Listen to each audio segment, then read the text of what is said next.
Hello Taurus, Sun, Moon Rising, and Venus Signs. Kamusta kayo? Sana po'y nasa mabuti kayong kalagayan. Welcome back po sa Star Tarot.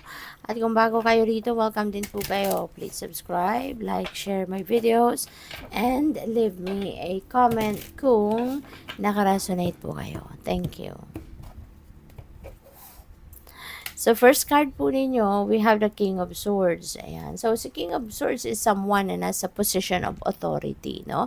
Po pwede siyang isang boss, isang manager, mga ganon, nasa seat of power, ika nga, no? Pwedeng sa gobyerno, pwedeng meron siyang mataas na position sa gobyerno, pwedeng isa siyang politiko, something like that. Pwedeng isa din siyang professional, no? Na pwedeng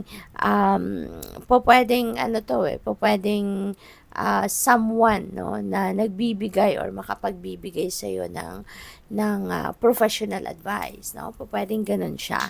So, pwede, no, ng iba sa inyo dito, baka nangangailangan ng tulong, nangangailangan ng advice from other people, regarding any issue, no, sa buhay mo na siguro kailangan mong pagdesisyonan. Kaya ayan, so maybe you are going to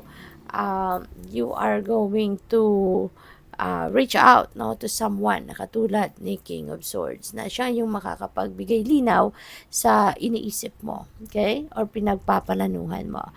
So we have Eight of Wands. Ayan, si Eight of Wands, this is a major change, no. There is going to be a yung merong mga good news paparating, merong mga wonderful opportunities din na paparating. At maaari yung mga ito, no, you're going to embrace that change. You're going to embrace that wonderful opportunity na maghahatid sa iyo ng pagbabago, no? There is going to be pwedeng biglaan ito, 'di ba?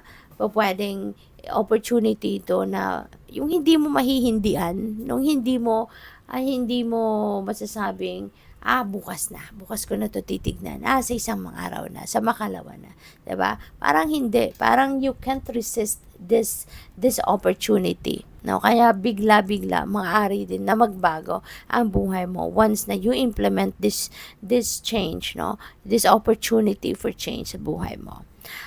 Pwede rin na ang iba sa inyo rito, pwedeng yung mga magandang balitang ito, pwedeng related yan, ano, sa travel, 'di ba? Baka merong opportunity dito for you to travel. Pwede rin naman na meron na kayong bunga ng inyong pagsisikap na dadating, no? Maaring yung mga balitang yan, ano, is related to money. Pwedeng ganon. Kaya good luck sa'yo. Okay?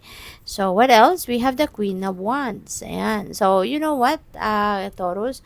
Ano ka ngayon You are super determined, focused, no? Kung ano man yung iniisip mong gawin, kung ano man yung diskarte mo sa ngayon na gusto mong simulan, or kung ano man yung ini-envision mo for yourself, hindi ka ngayon magpapatumpik-tumpik pa, no? Wala sa isip mo ang pagpapatumpik-tumpik pa, bagkus once na napag-isipan mo na kung ano yung gusto mo, once na na-figure out mo na kung ano yung gusto mo, you are really going to take action agad-agad, no? You're going to be determined and you're going to be very passionate about this idea, kung ano man ito, at walang makakapigil sa'yo, no? So, which is good, kasi, di ba, lalo-lalo na kung meron ditong opportunity kayo, diba? At maaring ito yun, maaring yung mga opportunity na to na papasok is related to those things na ine-envision mo din. Kaya talagang makikita mo na, ito na yung pagkakataon ko, I'll take advantage of this, at hindi ka na magpapatumpik-tumpik pa, no? So, which is good, kasi wag mo nang hayaan na ito ay makalampas pa sa'yo, diba? Seize every moment. Yun ang key. Seize every moment na meron kayo. Pagsikapan mo agad, pagtrabahuan mo agad, and go for it, no? So, we have journey. May travel, no? So, sabi ko kanina dito kay Eight of Wands, diba? So, possible na meron kang opportunity for travel. Kaya maghanda ka, since we also have the journey journey card dito. Sabi, it's time to prepare for a journey.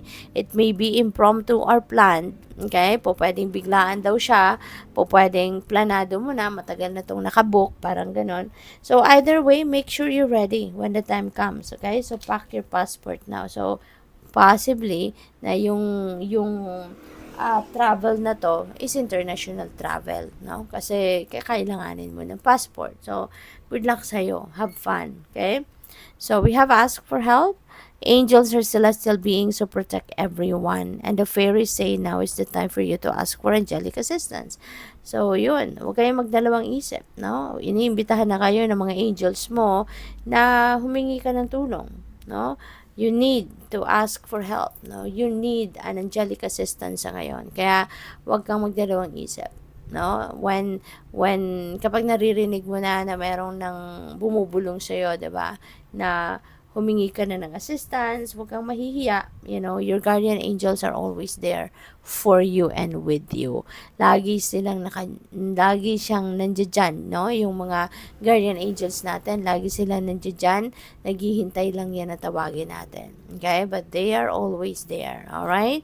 Kaya huwag kang mahihiya, huwag kang magdalawang isip na humingi ng tulong, no? Ask for help. So we have inner child. The fairies of playfulness remind you to make time to embrace your inner child. Playing keeps us young at heart. Do something silly and fun, but stay safe. Okay? So, po pwede ng iba sa inyo. Baka matagal ng panahon na hindi man lang kayo nakakapag-unwind, no? Kaya iniimbitahan kayo ngayon. It's about time now for you to play. It's about time now for you to have fun. Okay? Kailangan natin yan. Kailangan natin ng balanse sa buhay. Hindi po pwedeng puro tayo trabaho. Hindi po pwedeng puro tayo obligasyon at responsibilidad sa buhay lang ang inaasikaso natin. We have to give ourselves time to breathe, and yung pagiging playful, yung pagiging ang paggagawa natin ng mga bagay na makakapagbigay ng tuwa sa atin. O kailangan natin 'yon, 'di ba? At nakakadagdag yan ng ano sa atin ng confidence, nakakapagpadagdag yan sa atin ng tibay ng loob kasi nababalanse tayo. Okay? So good luck sa iyo. Thank you for watching. Love and light. Namaste.